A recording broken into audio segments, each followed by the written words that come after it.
Lohara police station हद्दीमध्ये दिनांक 26/3/2026 रोजी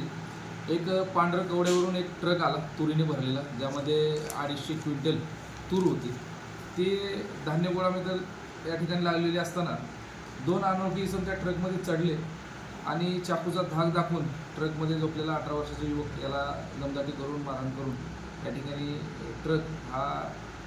नांदगाव खंडेश्वर या ठिकाणी पळून घेऊन जाऊन या ठिकाणी त्या ट्रकमध्ये असणारे जे 250 क्विंटल तूर आहे ती दुसऱ्या ट्रकमध्ये लोड करून घेऊन जबरी चोरी केल्याचा गुन्हा दाखल होता.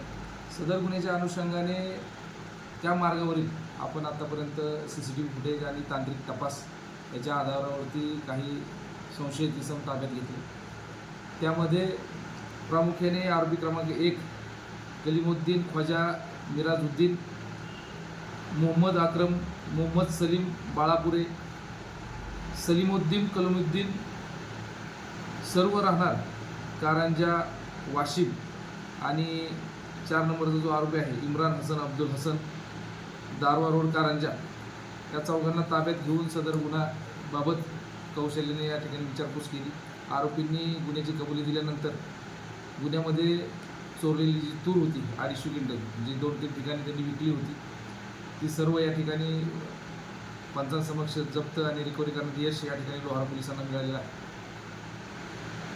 सदरची कामगिरी पोलीस अधीक्षक आदरणीय श्री कुमार चिंता सर, अप्पर पोलीस अधीक्षक Shri Ashok Thorat sir, SDPO Shri Dinesh बैसाने sir, सहाय्यक पोलीस अधीक्षक श्री रॉबिन बन्सल सर यांच्या मार्गदर्शनाखाली लोहारा पोलीस स्टेशनच्या या टीमने अतिशय उत्कृष्ट आणि चांगली कामगिरी या ठिकाणी पार पडलेली आहे. सर्व टीमचं या ठिकाणी पोलीस दलाच्या वतीनं माननीय पोलीस अधीक्षक सरांनी अभिनंदन या ठिकाणी केलेलं आहे.